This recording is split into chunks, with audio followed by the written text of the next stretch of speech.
Hi, and welcome to the Flute Talk podcast, where we talk about all things flute live here on Patreon. What is Patreon? Patreon is a place for fans like you to come and support creators like us.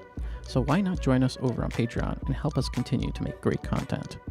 The Flute Talk podcast is also brought to you by the Flute Center of New York. The Flute Center of New York has the world's largest selection of flutes. If you need to buy a flute or piccolo, the Flute Center of New York has you covered.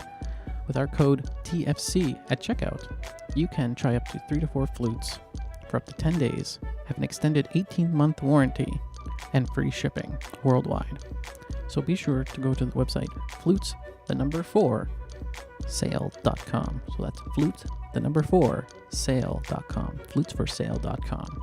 Just be sure to use that code TFC for all those perks, and a little bit of that does go our way. Another sponsor is, well, ourselves. We have a store. If you haven't noticed yet, we have a store over at store.theflutechannel.com. We have some shirts and posters and things like that over at Teespring. So you can definitely go there and get some merch, posters, whatever you like that we have. It will be there. You'll probably notice it under our videos. If you're interested, be sure to go to store.theflutechannel.com. That helps us out immensely. So yeah, on with the show.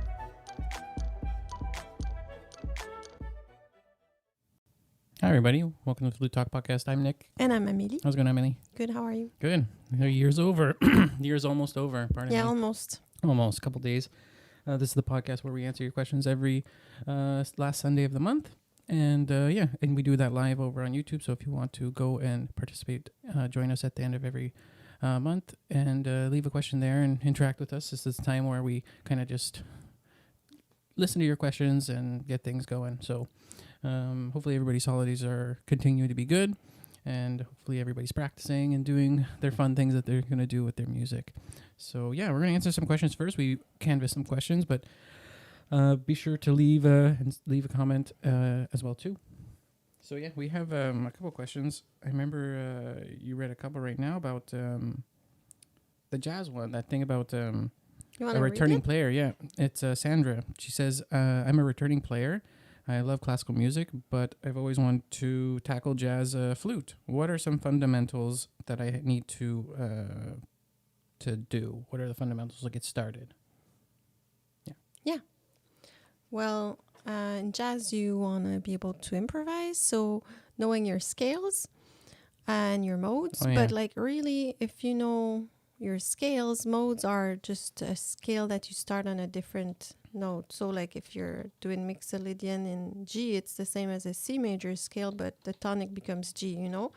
So if you know your major scales, minor scales, then you just, it's not that big a deal to learn that. And then,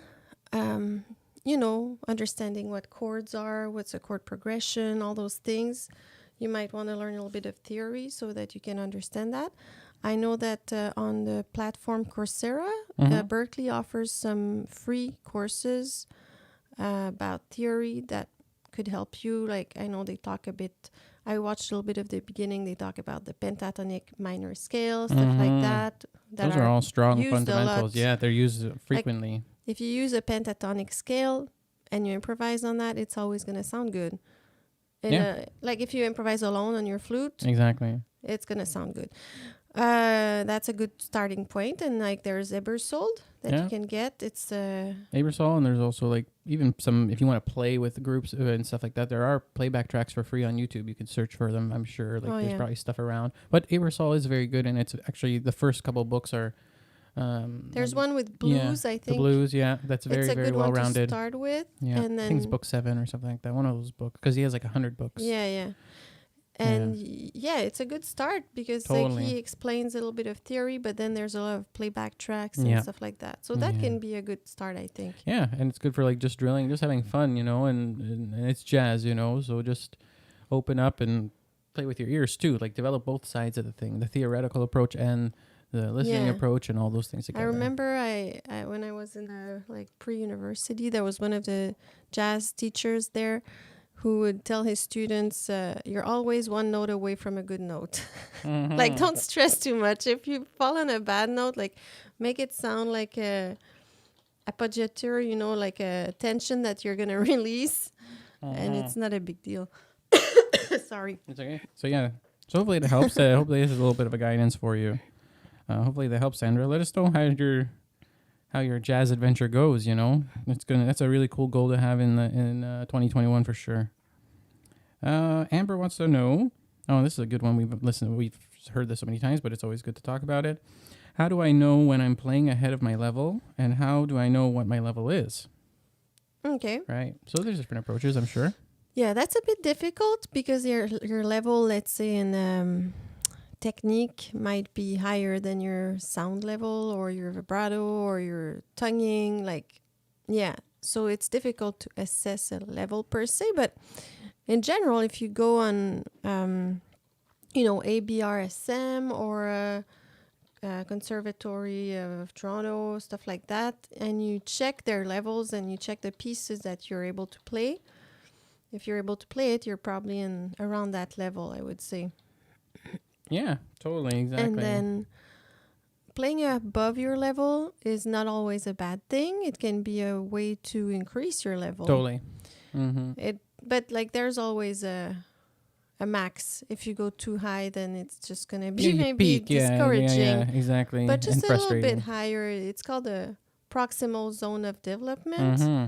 And if you're just a little bit above, then it can be motivating. But also sometimes it's good to play under your level if you're trying to work on specific things like some sound things or let's say you're not blowing evenly and you're giving air pushes and stuff like that. Mm-hmm. Yeah. There's a lot of different ways. Like you can also have a lesson with a teacher and they can assess you pretty fast. Also, there's also school systems, right? There's conservatory and all those things. Those are formatted systems to guide you through levels, and you'll start at a certain level and then get through that as well. But those are just like I said, this is all of what we say is not doctrine. You can try any of these things to figure out how you get there. Yeah. And but and it's not that important to give a number to your level. It's more like maybe listen to yourself and hear if there's anything that. That's a good point. Because sometimes someone can play a super high level piece, but they're not blowing evenly, and then the phrasing is affected by that. Mm-hmm. And then it's not really a question of level, but it's gonna affect your phrasing no matter what your level. You know what I mean? Like it's not just can I play my scales at 120. It's more than that. Yeah, yeah, it's true. Grow and Rare wants to know how's the Suzuki method. Suzuki's another one that does a grading process and has a progression. I mean, and they have books with with a lot of repertoire in them. True. So you can go through that and see. Yeah, and I think even I think Suzuki has sample pages, so you don't have to necessarily get the books. You can see the samples through each grade and see, oh, is this where I am and this and that. It's a good free way of kind of looking at that. I know like Amazon or one of those, they have sample pages and you can look through it. And then maybe when you get to a certain level, you can get that book and learn absolutely, the pieces, because you don't want to get something that you find out, oh, I'm way too advanced for this, or whatever. You want to kind of, it's a cool way to kind of pre-assess yourself a little bit. But yeah, Suzuki's a very well method as well too. That's used all over the place, used all over the world, I think. What else do we got here? Another question. Oh yeah, Abby Evans wants to know, what's the best way to study scales for an audition?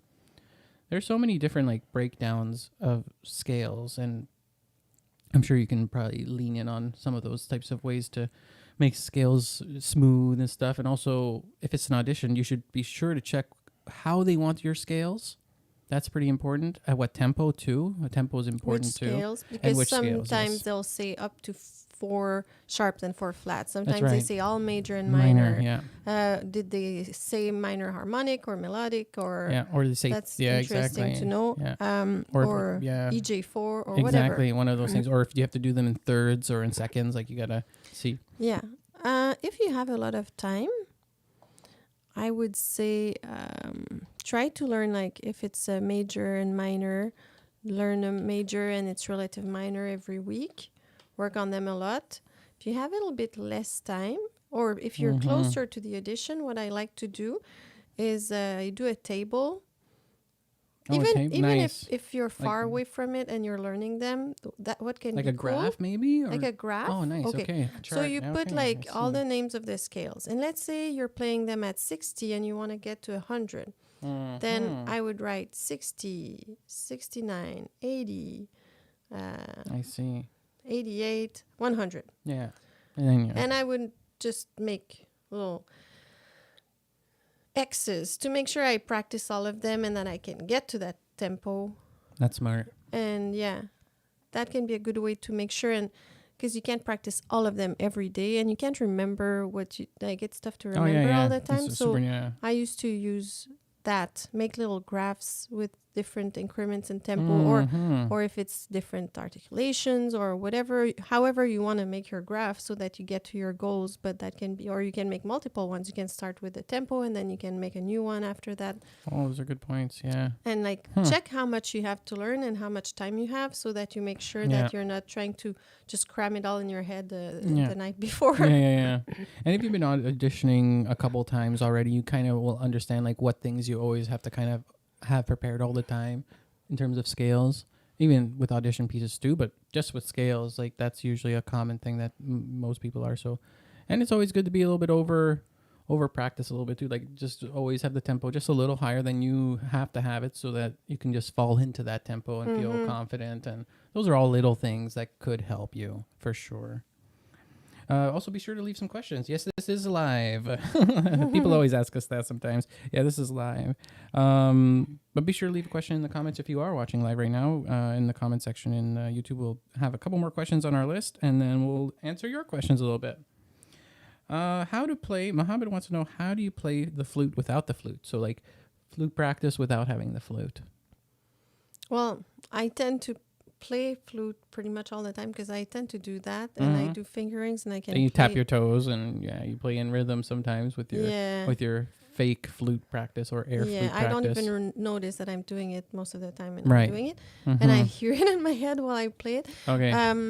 But I used to play like in bed, take my music and read it. But like if you don't want to do this, it's okay. You can also just study your music. Yes. Look at let's say there's a difficult rhythm, just analyze the rhythm in that spot, sing the rhythm, and then you can also take a pencil, put it in between your fingers and do that. It can also work. Yeah, that can work very well. Like write where the beats are, or look at the piano part and check where are the best spots to breathe, or write down some of the rhythms of the piano in your flute part, so that like there's so many things that you can do without your flute that's going to make your flute playing better. Listening to different versions of the piece with your music and saying like, oh, this is a good idea here and that, blah, blah, blah. Recording yourself and then listening and also taking notes. Like all those things you do a big chunk without your flute, but you're still improving a lot. Yeah, exactly. And like, there's also like reading scores as well. Like if you have a piece of music and you need to learn it, without making noise, you can have that and read that on your couch or in your bed. Read and even say the notes or just say the rhythms of the notes and make sure everything's nice and tight so that your brain can associate in different ways. The brain really likes multiple connections to one thing, like different approaches to it. That way it develops a comfort to it. Also, it's easier to retain and keep in the brain throughout the time span that you're learning this piece, There's a lot of brain science that we don't teach to our students and teach to our other musicians. Like we can use that to our advantage, like good rest as well also helps a lot too. With that can be the laziest way to learn music. Learn it, sleep well. You get that extra 30% of retention usually on average, which is amazing. I wish I knew that secret. You know what I mean? That's like the one that everyone knows. Instead of trying to overwork yourself, just be balanced, I guess, work smartly and then rest. Yeah, exactly. And we have another question here, and then we'll answer your questions here in the comments. There's some great ones lining up right now. We're going to definitely try to answer all of them. If we miss yours at the end of the show, be sure to kind of pop it back in there so we can kind of answer them, because this is a great time to get those all done. Klein wants to know, to be a professional flutist, do you have to go to conservatory? I would say no, you don't have to. You don't have to go to those places. Conservatory or university or... But like no one's going to ask you your degrees. No. It's your abilities, what they're judging on. If you're at an audition and you nail your audition, you get the gig. It's not like if you want to be a lawyer, you need the bar, and to pass the exactly. bar, you need your bachelor's in law, blah, blah, blah. Same thing with Or painters. you want to be, like, if you're an artist, it's all about your production, what you're doing, how you're... Yeah, exactly. So... Like, I have a lot of degrees. Yeah. No one ever asks me about them, really. It depends. If you want to teach, then... if you want to teach privately, might not be a big deal to have or not have degrees. If you want to teach in a system, then you might need degrees. You have to go through that approach. What your end goal is, I guess, right? Yeah, and if you want some, but I think universities, conservatories, they can offer you a good education, a good musical education that can be well-rounded and all that stuff, but you can also get that elsewhere nowadays. Yeah, exactly. You can get that through online. You can also get that through even before RCM and all those things, those types of just diplomas that are just kind of their own little things that and not necessarily university. I didn't do RCM, but I checked the syllabus a few times, and like there's music history, there's ear training, there's harmony, there's a lot of stuff. Like if you have the highest level of that, you're well-rounded musician. Exactly. And those types of programs actually work more around your schedule as a regular person as opposed to university or conservatory, which is more immersive. And you can make Royal Conservatory immersive too, though, or whatever type of those programs. It can be also, I guess, a bit cheaper depending on where you live if education is very expensive. That's so true. But also, like, I know that some people develop themselves very well in a structured environment. Yeah. And some people develop better in a little bit of a more unstructured environment. Yes. Some people are more... I like taking a course and learning this stuff. Yeah, there's a lot of people like that. That's true. I'm not that much of a self-learner. You know? Yeah. You need a syllabus, a structure. I like that. But I know people like you are more like that. Who just like you need to learn elements. Something, you learn it. Yeah. And like a need to learn basis, I guess. Yeah, and also some people want to take private lessons instead of being in a big course. Like I had a friend who wanted to do arrangement, and she was doing her bachelor's in piano and stuff, and then she didn't finish it and decided to take private lessons with the best arranger in town. Right, that's so and smart. And she became very good. Yeah. And she didn't want to go through the whole thing. She's still doing gigs, writing stuff for people, and that's She got a big piano class because she had a very good level on piano, really cool. And then a couple of gigs arranging stuff for choirs. And like, can she arrange? Yes, she can. So she's an arranger, Yeah. Yeah, there you go. So but like, if you want to teach in a setting like a college, or they'll ask for degrees. So in that case, you might want to get one. Like, it all depends. Like, figure out what you want to kind of, where you think you might want to go, and then see what you need to get to there. If you want to be more self-employed, or for orchestras, they don't ask for degrees. No, you just have to be. So it's all. Yeah. It's like what? I know there's a couple musicians that I think just did like maybe even RCM in private maybe. And 17, 18-year-old, I think Bob Aiken, like he got Edmonton Symphony very young. He got it before he was I can't say the in number university. age, but I think before. He was 17 or 18, like very young, and then he left and went back to university. Yeah, exactly. So there's different ways, and I knew some people who have, British people. There's a British flutist that I knew that he just kind of learned his way by himself and got a gig at 30, and then had to relearn double tonguing because he didn't know how to double tongue. He was single tonguing so fast, and so for 6 or 7 years he was learning double tonguing with a teacher while being in the orchestra, and his desire to get that right even later in life is pretty admirable. Learning how to do those types of things. So so those are all of our questions on the canvassing side. So if you guys have questions live in the live stream, be sure to let us know in the comments. But I saw one that was really good, and I think you have a lot of good opinions about this, and so do I think a little bit. Mike Zellers wants to know, what are some beautiful lyrical pieces, not too hard or fast, for intermediate students? Okay, like slow pieces, like lyrical, you said. Yeah, exactly. Okay. I really like the Vacatis by Rachmaninoff. I know it's not written for flute, but it's very beautiful. Oh yeah, the Rachmaninoff. Rachmaninoff is really good. Because you can really work on vibrato and It's on so true. phrasing, and it's very romantic and beautiful. Mm-hmm. It's That's a not good too one. difficult either. Rachmaninoff, yeah. There's the Swan. Oh no, Oh, not yeah. the Swan. Is it the Swan? The one by Saint-Saëns? Yeah, the Swan. Yeah, that's it. No, yeah, that's beautiful. Yeah, that one. There's a couple, like I know in flute tunes there's a lot of, I don't know if they A lot of rate by forêt. lyrical. Yeah, forêt. A lot of forêt, you won't go wrong. Barbecues.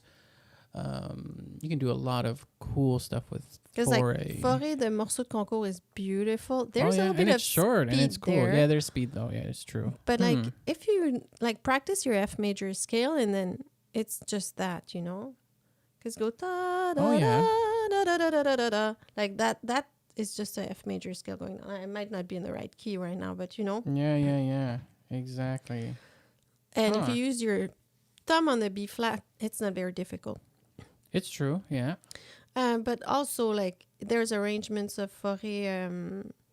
The Pavane, and also the Sicilian is beautiful. And that's you can make a whole album of just like stuff like that, of just like really nice. A whole Forêt album. Yeah, I know. What did Yo-Yo Ma play recently that was really good? Like Somewhere Over the Rainbow. Yeah, all those types of like. There's modern stuff too that sounds really good. Mm-hmm. You know, with the can be with flute and piano and stuff like that. So I want to do an album of pops that are lyrical like that soon, like Beatle ballads and stuff, you know. Oh yeah, Beatle ballads. And I think it can sound so good on the flute. It could, flute and guitar, and there's a lot, like you said. It doesn't have to be necessarily classical. It can be any melody that you like. I was asking what people would want out of a alto flute video. I saw some people just talking about alto flute, and I know we're going to try to do like a little primer, nice 15-20 minute video about some stuff about the alto flute. But I know recently you played in one of our videos, and one popular piece, that piece, I forget what it's called exactly, but it was a pop piece from the 70s or 80s that has the famous alto flute. So, it was the Mamas and the Papas. Mamas and the Papas, Mamas and the Papas, that's it. Yeah, everyone knows that. Yeah, something like that, exactly. Yeah, that would be cool to figure. Like that's even cute too. In a way, you can make that just an instrumental piece, you know, with with flute, and then you can jump to alto flute or just play flute all entirely. There's a lot of pop pieces that can sound very, very good. A little bit of Debussy too. You can play something like "Girl with the Flaxen Hair" and stuff like that. Those are cute pieces that everyone kind of knows. Yeah. And nice, beautiful pieces, you know. You want to kind of surround yourself with those a nice Böhm piece that's very lyrical. Oh, that's on IMSLP, I think. Elegy, yeah. Something like that. Yeah, Elegy. It's very beautiful. Very beautiful. It's not played much. No, but... Maybe we should play it together. Yeah, Elegy. Yeah, it's flute and piano, I think. I could accompany you. Yeah, totally. We can do that. We're going to do a lot of those hopefully soon. More of that in 2021. How long have you had your flute? You've had your flute for quite a long time. Oh, yeah. Mine at least 20 years, too. 22 years, I guess. Okay, yeah. Mine about 20 years, too. That was from Felix. Thanks, Felix, for the question. What else do we got here? A lot of people bought flutes this year and last year. That's good. What do we got here? Yeah, California Dreaming is the song. That's right. Thanks, you, Stacy. Thanks so much. But yeah. Is there any goals that you have for 2021 for yourself? So many. Wow, that's news to me. I always have goals. I know. It's just sometimes I take time. You know, it takes time to accomplish them. But yeah, I want to record a couple of albums. I want to finish that book, that second book. Maybe translate both of them, and also I have other ideas of a book about rhythm, and maybe a piano method I would like to do, and maybe record a little bit of piano as well. And like a piano album. That's true. Yeah, and also I started learning the guitar a little bit, and I would like to get a little bit better at that, so I can just for fun sing a little bit and accompany myself. Oh yeah, it's so cool. Yeah, and but like there's 24 hours in a day, and sometimes I like to rest and do nothing and cook and do other stuff. And yeah, exactly. Do you have goals for the year? Me? Oh, just more of like us doing like a couple special projects. I know we're gonna do a little piccolo documentary again, like something about Oh, how to yeah. repair how a piccolo is repaired. So that's gonna be cool, and that's gonna be cool. We're gonna do that in February. That's gonna come out. Obviously, the book will be coming out soon as well. And I'd like to record a little bit of piccolo too. My piccolo is getting repaired. Yes, and yeah, then when it it'll comes be ready. back, Yeah, it'll I'd be ready. like to record probably the Vivaldi concerto. Oh yeah, the Vivaldi concertos, and you have the other two Vivaldis that are going to come out soon. Yeah. From the 4 seasons, so we'll have a complete 4 seasons for everyone on flute. So that'll be fun, and then all the other Vivaldi flute stuff. Like I know there's 2 more flute concertos, and there's the piccolo concerto. Yeah. Those are going to come out soon too. Yeah. Once the piccolo comes back. There's so much beautiful Yeah. stuff. Like even when we There's say a lot of stuff. lyrical, like any slow movements from Vivaldi concertos, they're so lyrical. You know, if you want to go in that direction, it's beautiful. Mm-hmm. Exactly. A lot of Baroque slow movements, like slow movements from Bach. You know the one that goes. Yeah. This one is Yeah, beautiful. there's a lot of nice ones, and wasn't that for piano? Wasn't that the thing that somebody thing is that for flute, yeah, but somebody someone that made a arranged- transcription Lang, for piano. Lang played it recently. Yeah, and he super played cool. it very beautifully. Yeah, super nice. Amber wanted to know about the level of flute playing we're on, and we actually answered that question a little bit earlier on in the show. So if you came in late, you can go back to a couple minutes. I think it was one of the first or second questions we answered, so you can go back and listen to that. But but go back to goals. Yeah, those are a lot of things that kind of are going to be little touchstones, I guess, of a couple of little things like that, and hopefully we'll do some more tutorials and stuff. I'm hoping that we do a couple more about getting more clear sound. I know those are our popular videos as of late. That's probably was some of our most popular, how to get clear sound, how to kind of play more lyrical, and we'll do more of that, I think. And it's great because we get a lot of feedback from all of you, and that's really amazing about what we should do next. And we have lists, and we go back and forth, and whenever we have the free time that we can, we do those. So those will be coming soon. I know we just got recently something really cool with the Bach partita, and that's really sweet. That's going to be Bach partita with piano or with an accompaniment part that's actually quite interesting, and we're going to try to dissect that, and rarely heard. So that's really cool. And yeah, there's a lot of stuff like that. Felix wants to know how old were you? How old was you that you know? Oh my gosh. When did you know that you wanted to be a professional flutist? That's probably what it is. Okay, I think I was about 14 years old when I decided I wanted to do music in life. But I was playing flute and piano, and I didn't necessarily know which one I was going to choose yet. Right, you have a flute and piano background, and so like you were doing both side by side at a pretty high progression level and stuff like that. And you continue to do that to this day. Like it's pretty you like playing piano a lot, and you've played some piano even on the channel, which is really cool. Yeah. And so I cool. played on our album. I played piano on the album, and I played piano when we toured, and Yeah, exactly. Yeah. Mm. But I did my degrees in flute. But when I went in pre-university, I was accepted in both flute and piano, but then both teachers ask you to practice 3 hours a day, and you have the other courses. At one point, you have to make choices. Yeah, exactly. It doesn't mean, like you said, I can still play it. And I still took other lessons, private lessons after. Yeah, to and you teach both. So get better, yeah. like technically understand some movements better. And even some things that I learned there with movement, I was able to use with the flute. And to apply through that. Yeah, exactly. Huh.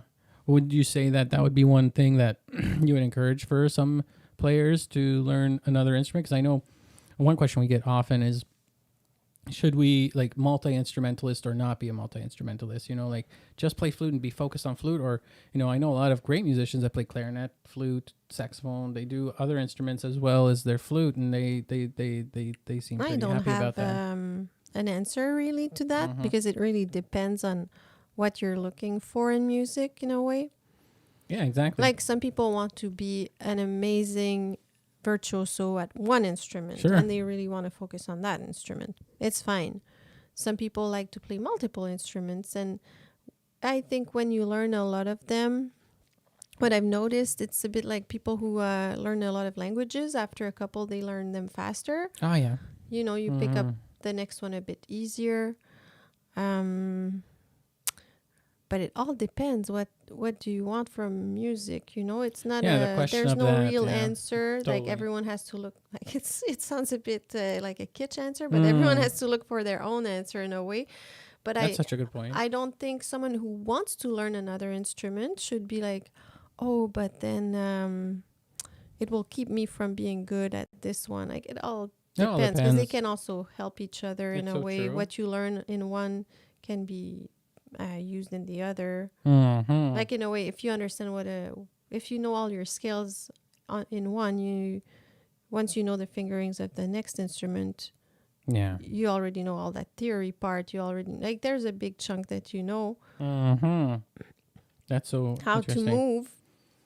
There's little differences, but the main things of the body of keeping some things straight and some things are rotating, and like all that can be reapplied. Totally.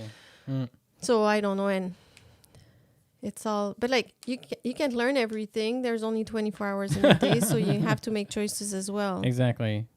Amber, the lady that was asking about level and assessment, they want to kind of know, are they learning? They want to know if they're learning too much and worry about getting burnt out, or if they need to go slower. So yeah, those types of techniques, those types of things to look up and figure out. Like I know Royal Conservatory has their book. I think it's free on their website that shows a full assessment of a grade. So like these are the scales you should be learning at this grade. These are some of the pieces that you should be learning. This is the type of rhythms you should be learning. It's very, very well blocked out.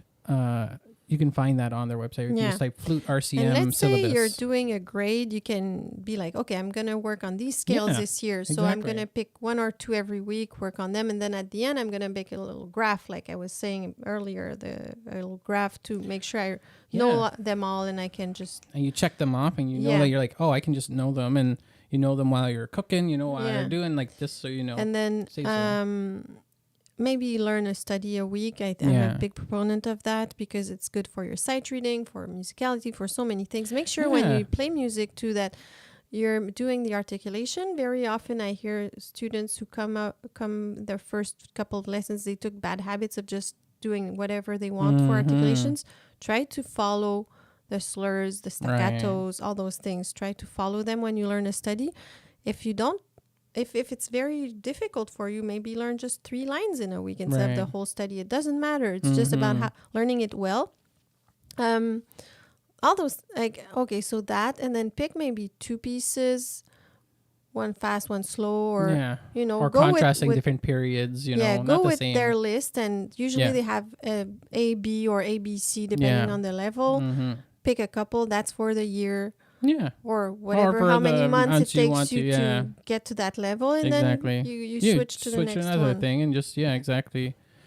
And I just go back to studies. I always this is my mentality about studies, but like studies have always been like disposable for me. So like I would only take one for the week, and no matter what, at the end of the week I pick another one. Doesn't matter if it's complete or not, because I want to kind of learn a new style, because the next etude is going to take a different approach on a different type of subject, you know. So but if you didn't learn 3 lines at the end, you should still learn them. No, I mean like you still. No, I don't mean like that. Like learn by line. But I mean like don't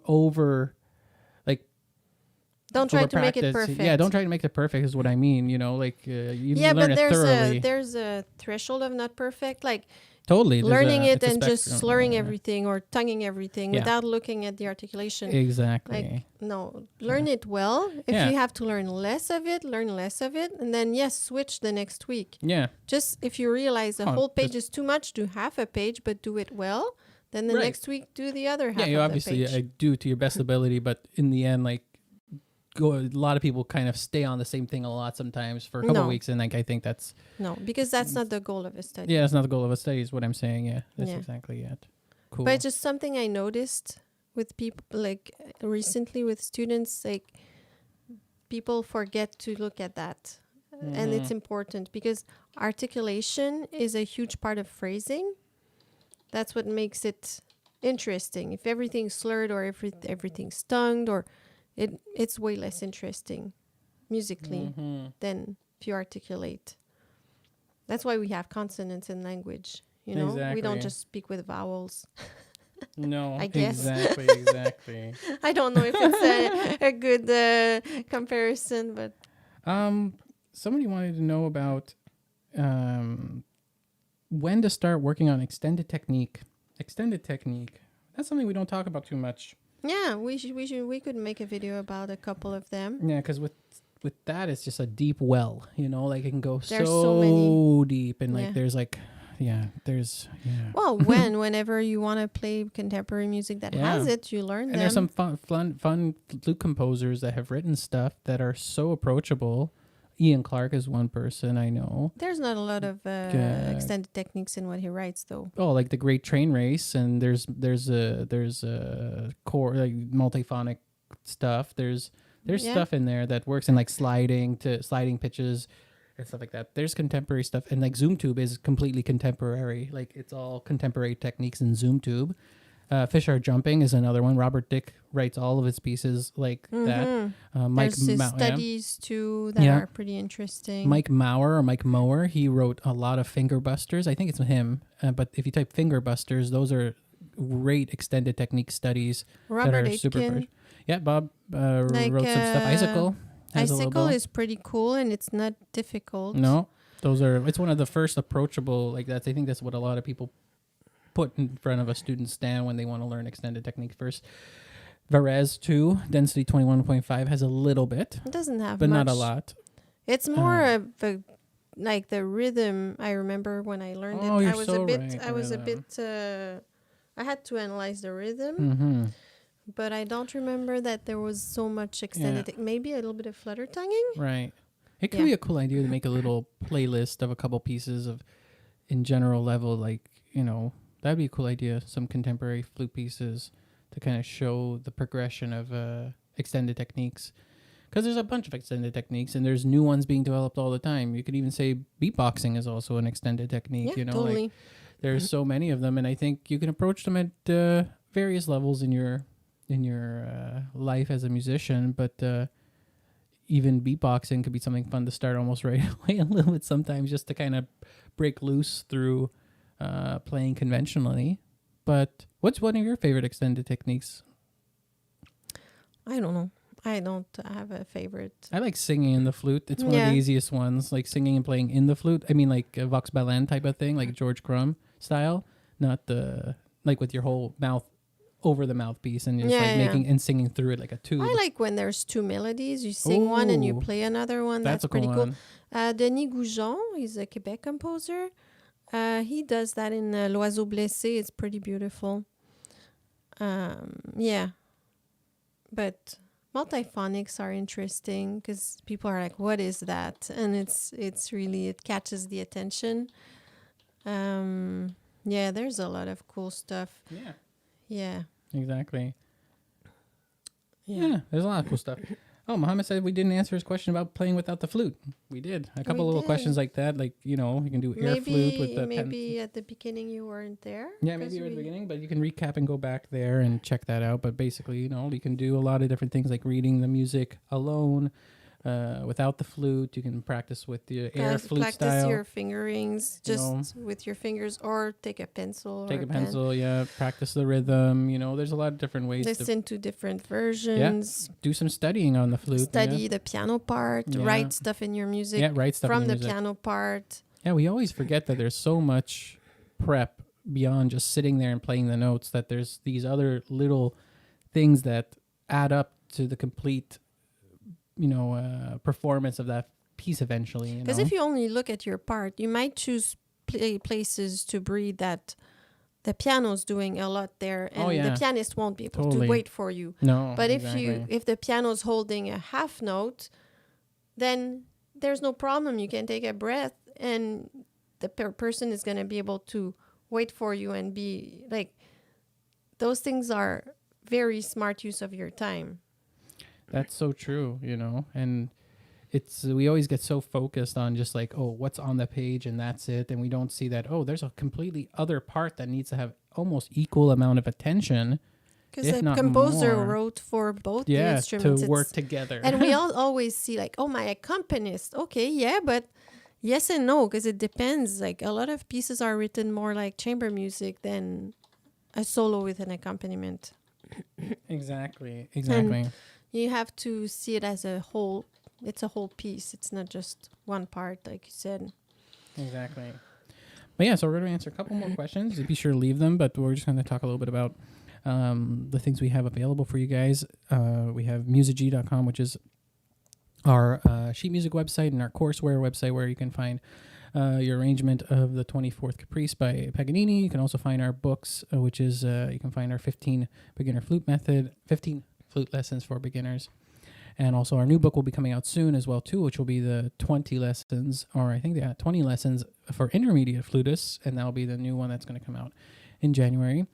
You can also go on our merch store where you can find all our shirts, and we have a new Lung shirt. We have another, what is it, the Mozart pants and Mozart shirt. That thing's been selling like pretty cool in like leggings for exercising, and has the music of Mozart's G major flute concerto. You can go to store.theflutechannel.com, and that's where you can find all of our merch, including our poster, which is our fingering chart poster in color and also in black and white. A lot of people bought those this month, which is really awesome. We really appreciate all of that.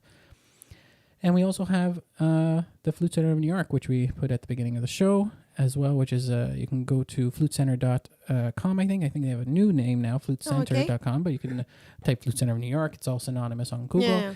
Yeah. And you can type in, when you check out, the code TFC, and you can, with that code, you can try up to 3 to 4 flutes for up to 10 days.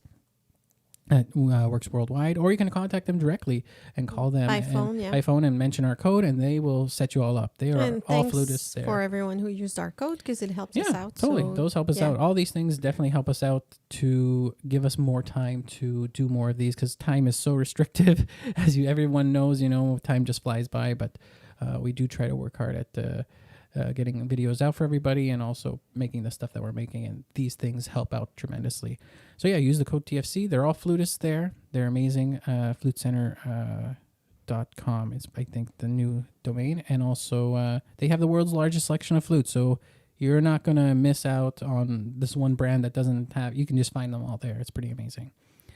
And lastly, I think Patreon. Also Patreon. We've had a couple new patrons there. If you want to help us on a monthly basis, you can go there and be our patron and donate as little as $2 a month.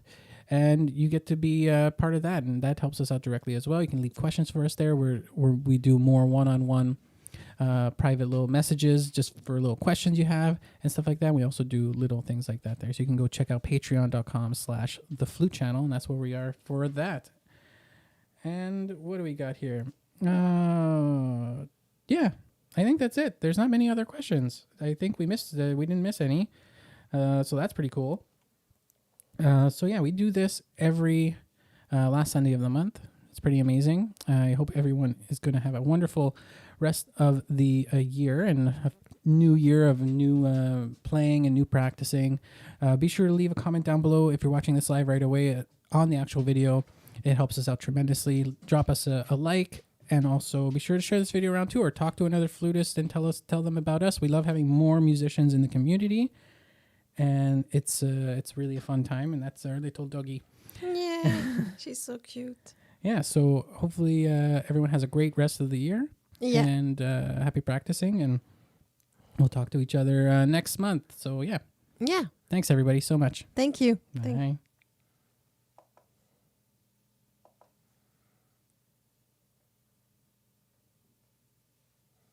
You're so cute.